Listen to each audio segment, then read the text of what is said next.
Hello दोस्तों, नमस्ते। आज हम इस वीडियो में बहुत ज़रूरी टॉपिक पे बात करने वाले हैं, तो प्लीज़ ध्यान से सुनिएगा। मैं मेरी जो भी मोटिवेशनल वीडियोस डालती हूँ, आप लोगों का दिल से धन्यवाद। आप लोग इतना ज़्यादा प्यार देते हो, आपको पसंद आती हैं, तो मेरा भी मन करता है मैं किसी अच्छे टॉपिक पे आप लोगों के साथ में डिस्कस करूँ।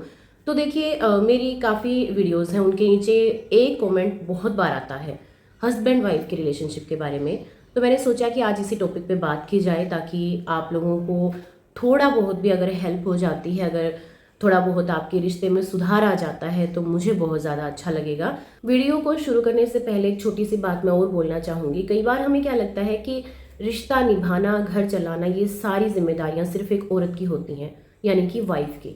लेकिन ऐसा नहीं होता। हस्बैंड वाइफ का जो रिश्ता है वो दोनों तरफ से निभेगा तभी तो चलेगा ना। रिश्ता चाहे कोई भी हो, दोनों साइड से ही चलना पड़ता है। तो हस्बैंड को भी थोड़ा सा चेंज होना पड़ेगा, वाइफ को भी होना पड़ेगा थोड़ा सा। अगर कुछ कमी हस्बैंड में है, वाइफ में, किसी में भी है, तो थोड़ा थोड़ा सुधार दोनों को करना पड़ेगा, क्योंकि रिश्ता आप दोनों का है। तो सबसे पहली जो बात है वो आपको ये समझने की ज़रूरत है, अगर दो इंसान हैं तो उनकी जो सोच है वो ऐसे सेम नहीं हो सकती, है ना मेरे और मेरे हस्बैंड की सोच सेम है, ना ही आपकी और आपके हस्बैंड की मिलेगी।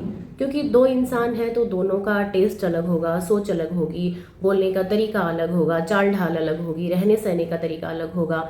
लेकिन हम क्या गलती करते हैं, रिश्तों में दरार तब शुरू होती है जब हम कमियां निकालना शुरू कर देते हैं।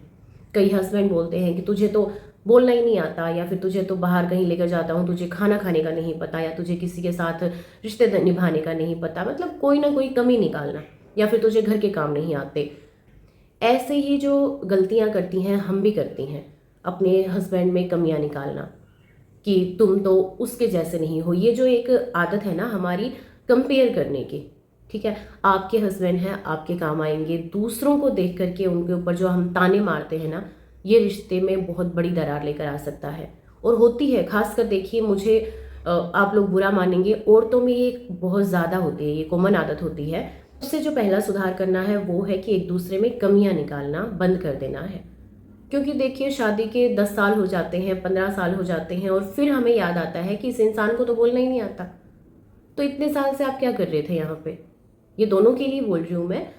तो ये जो चीज़ें हैं ना, जो हम एकदम से बोलना शुरू कर देते हैं, कुछ भी, बस ठीक है मन कर रहा है गलत बोलने का तो कुछ भी बोल दिया, ये सारी चीज़ें आपके रिश्ते को ख़राब कर सकती हैं। कमियां हर इंसान के अंदर होती हैं, आपके अंदर भी बहुत सारी कमियां हैं। हम कई बार इंस्टाग्राम पर रील्स देखते हैं, या यूट्यूब पे सोर्स देखते हैं, या किसी का व्लॉग देखते हैं, तो हमें लगता है कि देखिए इन दोनों में कितना प्यार है, मेरे हस्बैंड तो ऐसे नहीं है, वो मुझे कहीं बाहर घुमाने नहीं ले जाते, या फिर हस्बैंड सोचते हैं कि मेरी वाइफ तो इतनी अच्छी है ही नहीं।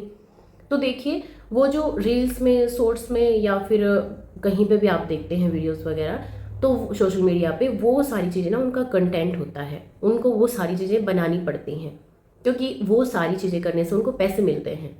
हम क्या सोचते हैं कि ये सारी चीज़ें हमारी लाइफ में भी होनी चाहिए, लेकिन ऐसा नहीं होता। एक दूसरे को तीसरे इंसान के साथ में जब तक आप जोड़ेंगे, तब तक आपका रिश्ता कभी सही नहीं होगा। दूसरी एक ऐसी गलती है जो शायद सब करती हैं, खासकर वाइफ बहुत ज़्यादा करती हैं। देखिए, लड़ाई होती है हस्बैंड वाइफ की, मैं ये नहीं बोल रही हूँ कि हस्बैंड नहीं करते ये गलतियाँ, वो भी करते हैं, लेकिन वाइफ ज़्यादा मैंने देखा है करती हैं। हमारी दोनों की आपसी लड़ाई होती है, और हम क्या करते हैं, तेरी माँ भी ऐसी है, तेरी बहन भी ऐसी है, या फिर पता नहीं कहाँ कहाँ के रिश्तों को बीच में लेकर आ जाते हैं। तो देखिए, लड़ाई आप दोनों की है, आपके दोनों की कोई विचार मैच नहीं होते, मेल नहीं खाते, तो उन चीज़ों पे डिस्कस कीजिए। माँ कैसी है, बहन कैसी है, या फिर हस्बैंड बोलते हैं कि तूने पीछे से ये सारी चीज़ें सीख रखी हैं, तेरी माँ भी ऐसी ही है। तो देखिए, माँ बाप या बहन भाई कोई भी है, उनको बीच में लेकर के आने की क्या ज़रूरत है। अगर आपको हस्बैंड बोल देंगे तो आपसे सहन नहीं होगा, अगर आप बोलती हैं तो उनसे सहन क्यों होगा। तो ये जो सारी चीज़ें हैं ना, ये प्लीज़ मत कीजिए। आप दोनों के रिश्ते में अगर कोई बात है तो उसको ठीक करने की कोशिश करें, तीसरे इंसान को बीच में लेकर के बिल्कुल ना आए। तीसरा पॉइंट, काफ़ी बहनों को मैंने, मेरे भी फ्रेंड सर्कल में ऐसी लड़कियां हैं जो बोलती हैं कि मेरे हस्बैंड मुझे प्यार नहीं करते। ज़रूरी नहीं होता कि हर इंसान का प्यार जताने का तरीका एक जैसा हो, क्योंकि काफ़ी ऐसे हस्बैंड होते हैं उनको बाहर खाना पसंद नहीं होता, काफ़ी ऐसे हस्बैंड भी मैंने देखे हैं जिनको बाहर मूवी देखना पसंद नहीं होता। तो हो सकता है कि आप दोनों की चॉइस अलग अलग है, आप दोनों का टेस्ट अलग अलग है, लेकिन इसका ये मतलब नहीं है कि वो आपसे प्यार नहीं करता। अगर आपके बच्चे स्कूल जा रहे हैं, टाइम पे फीस जा रही है, आपको उन्होंने अच्छा एक छत दे रखा है रहने के लिए, आपके कपड़े अच्छे होते हैं पहनने के लिए, या फिर आपकी जो भी ज़रूरतें हैं वो पूरी होती हैं, तो यार वो आपके लिए ही कर रहा है सब कुछ। और ये ज़रूरी नहीं है कि फूल देकर ही प्रपोज किया जाए या बताया जाए कि मैं तुझसे प्यार करता हूँ। घर की जिम्मेदारियों को अगर वो टाइम टू टाइम निभाता है, बाहर जाकर काम करता है, मेहनत करता है और आपके लिए 4 पैसे कमा रहा है, तो इसका मतलब वो आपसे प्यार ही करता है। मतलब बंदे में ना पता है थोड़ा सा धीरे धीरे नॉलेज आती है, या फिर वो धीरे धीरे शुरुआत करता है। पहले एक लड़का होता है, वो बेटा होता है, भाई होता है, तो धीरे धीरे उसमें समझ आती है कि किस तरीके से अपनी फैमिली को भी हैंडल करना है, अपने बच्चों को, अपनी बीवी को खुश रखना है ना। तो धीरे धीरे टाइम के साथ सारी चीज़ें हो जाती हैं। एकदम से ये मत सोचिए कि आज ही सारे चेंज हो जानी चाहिए, ऐसा नहीं होता कि अगला इंसान आपके एक चुटके बजाते ही और चेंज हो जाए। उस इंसान में वो आदत इतने साल से है, थोड़ा सा टाइम के साथ अच्छे से अगर आप बात करके उस आदत को चेंज करने की कोशिश करेंगे तो सब हो जाएगा। अगला पॉइंट, सबसे पहले तो मैं आपको बता दूं कि हस्बैंड वाइफ का ऐसा रिश्ता होता है जहाँ पे झगड़े कभी ख़त्म नहीं होते। एक हल्की नोक झोंक चलती ही रहती है, क्योंकि पता नहीं ये रिश्ता कैसा है। थोड़े टाइम के बाद हमें लगता है कि ऐसा हस्बैंड या ऐसी वाइफ सबको मिले, थोड़ी देर बाद हमारी फिर से नोक झोंक हो जाती है। ये मेरे साथ भी होता है, हमारा रिश्ता भी ऐसा ही है। लेकिन हम क्या गलती करते हैं कि अगर थोड़ी सी कोई बहस हुई, हमने फ़ोन उठाया या तो अपने घर या अपनी फ्रेंड के आगे या किसी मतलब तीसरे पर्सन के आगे हम अपनी बातों को ले जाकर रख देते हैं। शायद हस्बैंड भी ऐसा करते होंगे, लेकिन ये गलत चीज़ है। आप लोगों का रिश्ता जो है वो आपका ही है। थोड़ी देर बाद आप सही हो जाते हैं, लेकिन तीसरे इंसान के आगे आप अपनी इमेज इतनी ज़्यादा ख़राब कर लेते हैं, इतना ज़्यादा डाउन चला जाता है आपका रिश्ता। अगर आपका रिश्ता 4 दीवारी आपके बंद कमरे से बाहर निकलना शुरू हो जाता है ना, आपकी लड़ाई, आपके झगड़े, आपकी छोटी छोटी बातें, और वो बातें ऐसी जिनका कोई मतलब नहीं है, थोड़ी 2-3 घंटे के बाद वो सोल्व भी हो जाती हैं वो चीज़ें, हर समस्या का समाधान होता है, आप लोग भी फिर खुश हो जाते हैं। लेकिन आपका जो रिश्ता उछलकर कमरे से बाहर आ गया है ना, उसका फिर ऐसा तमाशा बन जाता है कि आप सोच भी नहीं सकते। हर किसी को एक तो ये हो जाता है कि इन दोनों की नहीं बनती, फिर तीसरा इंसान और ज़्यादा आपको उकसाने की कोशिश करता है कि हाँ, यहाँ पे थोड़ा सा अगर हम तिल्ली जलाकर आग लगाने की कोशिश करेंगे तो जल जाएंगे ये दोनों, है ना। तो कभी भी ये मौका मत दीजिए किसी को कि आप दोनों के बीच में कोई ऐसा झगड़ा है या आपका नाराज़गी चल रही है। अगला पॉइंट, देखिए कई बार हमारी सोच क्या होती है कि हम दूसरों को देखकर, वही कंपेयर वाली बात कर रही हूँ मैं यहाँ पे, कंपैरिजन करते हैं कि उन्होंने ये खरीद लिया, उन्होंने वो खरीद लिया, उसने नया सूट ले लिया या मैंने नहीं लिया, या फिर उसने चेन बनवा ली, मतलब कोई भी किसी भी तरह की डिमांड। आपने ये देखना है कि मेरे हस्बैंड के पास में कितना है और मुझे किस हिसाब से खर्च करना है, क्योंकि घर चलाना एक अकेले उनकी जिम्मेदारी नहीं है, आपकी भी जिम्मेदारी है। अगला पॉइंट, ये पॉइंट बहुत ज़रूरी है, क्योंकि देखिए कई बार क्या होता है कि छोटा मोटा लड़ाई झगड़ा भी हो जाता है तो हम बातें करना बंद कर देते हैं। शायद पहले मैं और मेरे हस्बैंड भी ऐसा करते थे, थोड़ा सा झगड़ा हुआ नहीं और फिर हम 2-2 दिन 3 दिन तक बातें ही नहीं करते थे।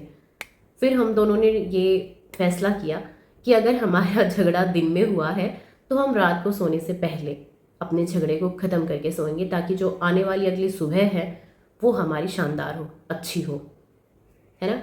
तो ये चीज़ आपने भी आज से शुरू करनी है। अगर आपका झगड़ा हो गया है तो रात को सोने से पहले आप दोनों ने अपनी बात को ख़त्म करना है। अगर हस्बैंड के साथ लड़ाई हो जाती है तो मैं पहले क्यों बात करूं, है ना, मुझे क्यों बात करनी है, मुझे क्या ज़रूरत है, या फिर हस्बैंड सोचते हैं कि मैं क्यों बात करूं। तो देखिए इस ईगो को ख़त्म कर दीजिए, जिसका भी मौका लगे थोड़ा सा हंस दीजिए एक दूसरे की तरफ, चाय बना कर ले आइए या कुछ भी, मतलब मोबाइल पे मैसेज कर दीजिए कुछ भी कि सॉरी कोई बात नहीं। ये छोटी छोटी चीज़ें हैं ना, इनके लिए ईगो को बीच में मत लेकर के आइए। आपका रिश्ता है, आपको पूरी उम्र साथ रहना है, तो ईगो से कैसे काम चलेगा। अगला पॉइंट, हम ना एक, ये भी हमारी आदत होती है, दोनों की ही होती है वैसे तो, कि इमोशनली ब्लैकमेल करना। हम क्या सोचते हैं कि हम अगर रोएंगे, लड़कियां सोचती हैं कि मैं रोने लग जाऊंगी तो अगले बंदे को प्यार आ जाएगा या फिर वो मेरी बात मान लेगा। तो देखिए ठीक है, वो 1-2 बार हो सकता है कि आप ऐसे रोएंगी या फिर ऐसा कोई जिद करके बैठ जाएंगी, खाना नहीं खाएंगी, तो आपकी बात मान भी लें। लेकिन अगर आप उस चीज़ को हथियार बना लेते हैं ना, तो फिर आपका मतलब लगातार नहीं चलने वाली ये सारी चीज़ें। एक टाइम पे आकर इंसान थक जाता है, या फिर हस्बैंड ऐसा करते हैं तो आप भी सोचेंगे कि इनके तो रोज़ के ड्रामे हैं, ऐसा कब तक मैं करूं, है ना। तो ये जो चीज़ें होती हैं ना, ये आपने नहीं करनी। अगर कोई बात मनवानी भी है तो अच्छे से उस बात को रखिए कि मुझे ये काम ऐसे ऐसे करना है, मुझे आपकी मंजूरी चाहिए या फिर मुझे आपका साथ चाहिए।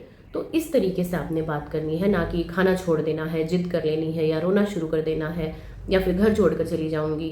इन बातों को आप अपने रिश्ते के बीच में कभी मत लेकर आए। अब बात करते हैं 2 ऐसी चीज़ों के बारे में जो आपने सहन नहीं करनी है। तो पहला ऐसा पॉइंट है, वो है मतलब विश्वास तोड़ने का। अगर आपके हस्बैंड किसी और रिलेशनशिप में है या आपकी वाइफ किसी अदर पर्सन के साथ रिलेशन में है, तो वहाँ पे आपने रिश्ते को दी एंड कर देना चाहिए। क्योंकि देखिए, एक होता है ना कि अगर आप उन चीज़ों को सहन करती चली जाएंगे, अगर एक पत्नी सहन करती है तो पति को लगता है कि हाँ ये दब गई अब, और वो आगे ही बढ़ता चला जाएगा उस कमी के साथ, वो पीछे नहीं हटेगा। अगर वाइफ में ये कमियां हैं, हस्बैंड सोचता है कि कोई बात नहीं, बच्चों के कारण सहन कर लूँ, तो देखिए वो औरत भी कभी मुड़कर नहीं आएगी, वो एक गलती के साथ साथ हजारों गलती करेगी। तो अगर ये कमी है तो मुझे नहीं लगता कि सहन करना चाहिए या उस रिश्ते में रहना चाहिए। अगर आप अब बोलेंगे कि बच्चे हो चुके हैं तो अब क्या करें, तो देखिए बच्चों की जिम्मेदारी आपने उठानी है, जो भी गलत आदमी है उसका साथ छोड़ करके। मैं ये नहीं कह रही हूँ कि आप किसी दूसरे इंसान का हाथ पकड़ लें, क्योंकि ज़रूरी नहीं है आपका ये हस्बैंड गलत था तो आगे कोई मिलने वाला अच्छा निकलेगा। अपने दम पे आप सेल्फ डिपेंड होकर कुछ करिए, अपने बच्चों की परवरिश कीजिए और खुश रहिए। दूसरा पॉइंट है मारपीट। काफ़ी ऐसे हस्बैंड मैंने देखे हैं जो हर बात पे हाथ उठाना अपनी मर्दानगी मानते हैं। अगर उनको बाहर कहीं बोलने के लिए बोला जाए तो उनसे नहीं बोला जाता, लेकिन घर में वो शेर होते हैं। तो देखिए, अगर आपके साथ ऐसा हो रहा है, आपका विश्वास तोड़ा जा रहा है, दूसरा आपके ऊपर हाथ उठाया जाता है, मारपीट की जाती है, तो इन दोनों बातों को आपने सहन नहीं करना है। ठीक है, वहाँ पे आपने सोच लेना है कि नहीं, अब बहुत हो चुका। एक बार के लिए आप मौका दे सकती हैं या फिर आप दे सकते हैं कि ये चीज़ें बहुत ज़्यादा गलत हैं, इससे हमारा रिश्ता ख़राब हो जाएगा, हमारे बच्चे बर्बाद हो जाएंगे। अगर फिर भी इंसान ना वापस आए तो फिर नहीं। तो दोस्तों, आज की वीडियो में सिर्फ इतना ही। मिलते हैं फिर किसी अगली वीडियो में, तब तक के लिए खुश रहिएगा। नमस्कार। और जाते जाते प्लीज़ चैनल को सब्सक्राइब भी ज़रूर करके जाइएगा।